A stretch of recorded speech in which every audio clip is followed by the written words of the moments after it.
इस लेक्चर में हम प्योरिफिकेशन ऑफ वाटर को डिस्कस करते हैं। तो प्योरिफिकेशन ऑफ वाटर के हमारे पास मेजरली तीन मेथड्स, एरिएशन, कोगुलेशन और डिसइंफेक्शन बाय क्लोरीन। हम इन तीनों को बारी बारी डिस्कस करेंगे डिटेल में।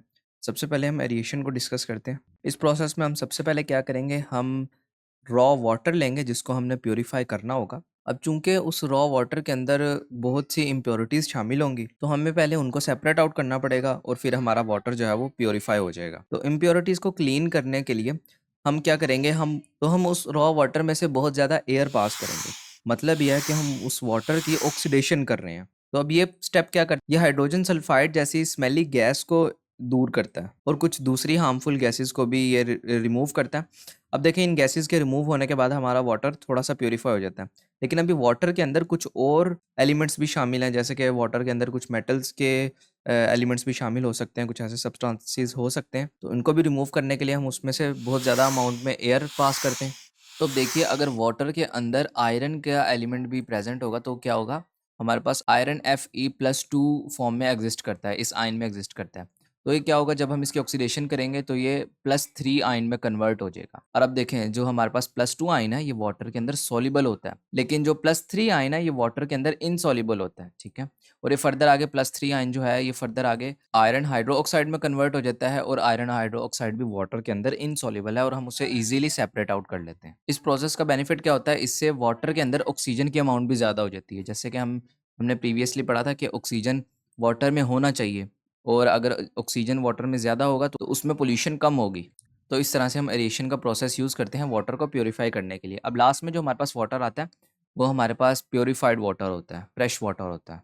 इसके बाद हम प्रोसेस डिस्कस करते हैं कोगुलेशन। कोगुलेशन क्या होता है, सबसे पहले इसका मतलब समझ लेते हैं। एग्जाम्पल के लिए हम यहाँ पर कुछ सैंपल ऑफ वाटर लेते हैं। अब देखें, इस वाटर के अंदर कुछ ऐसे पार्टिकल्स होंगे जो इस वाटर के निचली सतह पर बैठ जाएंगे, और कुछ ऐसे वाटर होंगे जो नीचे नहीं बैठेंगे, वो वाटर के अंदर इसी तरह से प्रेजेंट रहेंगे। ठीक है, अब ये जो वाटर के अंदर इसी तरह से मौजूद हैं, जो नीचे नहीं बैठ रहे पार्टिकल्स, इन्हें हम कहेंगे सस्पेंडेड पार्टिकल्स। अब इन सस्पेंडेड पार्टिकल्स को रिमूव करने के लिए हम प्रोसेस यूज करते हैं कोगुलेशन। प्रीवियस हमने एरिएशन प्रोसेस यूज किया था।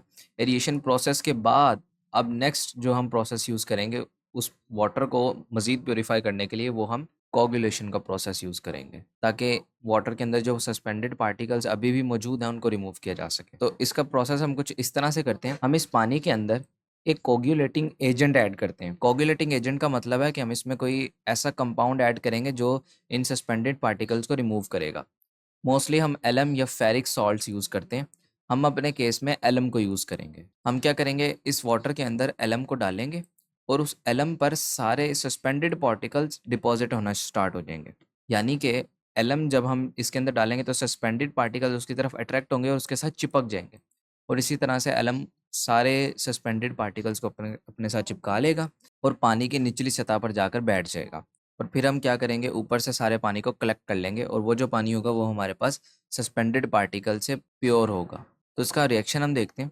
रिएक्शन देखने से पहले एक और चीज़ हम क्लियर करेंगे कि इस रीजन के अंदर जहाँ पर हम कोगुलेशन कर रहे हैं, इस रीजन के अंदर हम पानी को थोड़ा सा बेसिक बना देते हैं, यानी कि उसके पीएच को थोड़ा सा इंक्रीज़ कर देते हैं। जैसे कि हमें पता है कि 7 पीएच जिस सब्सटेंस की होती है, हमारे केस में जो वाटर है, इसकी पीएच अगर 7 है तो ये न्यूट्रल है। लेकिन अगर हम इसकी पीएच 7 से ज़्यादा करेंगे तो इसकी नेचर बेसिक बन जाएगी। तो इस रीजन के अंदर जहाँ हम कोगुलेशन कर रहे होते हैं, हम मीडियम की, हमारे केस में जो वाटर है, हम उसकी पीएच को ज़्यादा कर देते हैं। ठीक है, तो हम इसका अब रिएक्शन देखते हैं। सबसे पहले हमारे पास ये आ गया सारा एलम। ठीक है, इस एलम का आप ये फार्मूला देख सकते हैं। इसका रिएक्शन होगा कैल्शियम हाइड्रोक्साइड से।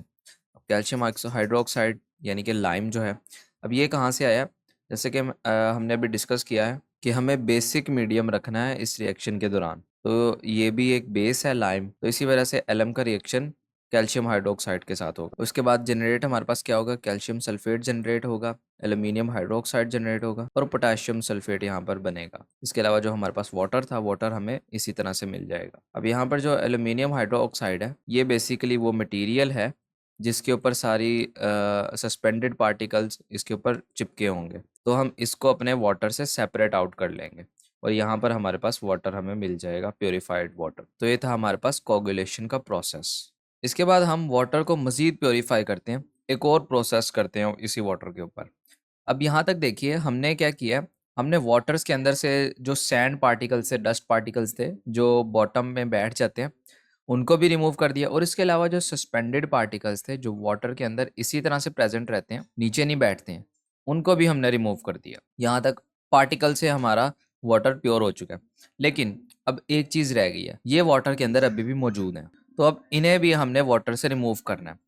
तो इसके लिए हम प्रोसेस यूज करते हैं डिसइंफेक्शन बाय क्लोरीन। ठीक है, नाम से हमें क्या पता चल रहा है, हम वाटर के अंदर से क्लोरीन गैस को गुजारते हैं। ये बिल्कुल एक स्ट्रेट फॉरवर्ड सा प्रोसेस है। तो देखिए हमने क्या किया, हमारे पास वाटर था जिसको हमने प्योरीफाई करना था बैक्टीरिया से, हमने उसके अंदर से क्लोरीन गैस गुजारी। अब इन दोनों के रिएक्शन के बाद हमारे पास हाइपोक्लोरस एसिड बन गए और इसके साथ HCl बन गया। ठीक है, यहाँ पर आयन फॉर्म में HCl हमारे पास बन गया। अब यहाँ पर जो हाइपोक्लोरस एसिड है, ये वो एसिड है जो बैक्टीरियाज को रिमूव करता है। तो इस तरह से बैक्टीरिया हमारे पानी से ख़त्म हो जाते हैं। अब देखें, अब यहाँ हाइपोक्लोरस एसिड हमारे पानी में मौजूद है, लेकिन इसने बैक्टीरियाज को ख़त्म कर दिया। अब इसको भी हमने रिमूव करना है।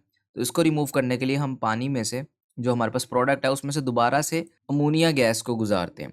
अब जब अमोनिया गैस इसके साथ रिएक्ट करती है तो देखें यहाँ पर नाइट्रोजन क्लोराइड अलग हो जाता है और इसके साथ हमें हमारा प्योरीफाइड वाटर मिल जाता है। तो इस तरह से हम ये प्रोसेस को फॉलो करते हैं बैक्टीरियाज वगैरह को किल करने के लिए। अब यहाँ पर तो देखिए हमें वाटर मिला है, ये हमारे पास प्योरीफाइड वाटर है। इसमें बैक्टीरियाज भी नहीं है, इसमें सस्पेंडेड पार्टिकल्स भी नहीं है और इसके अलावा दूसरे सैंड पार्टिकल्स, डस्ट पार्टिकल्स वो भी नहीं है। अब ये वाटर हमारा प्योर हो चुका है। तो इस तरह से हम ये 3 प्रोसेस यूज़ करते हैं वाटर को प्योरीफाई करने के लिए।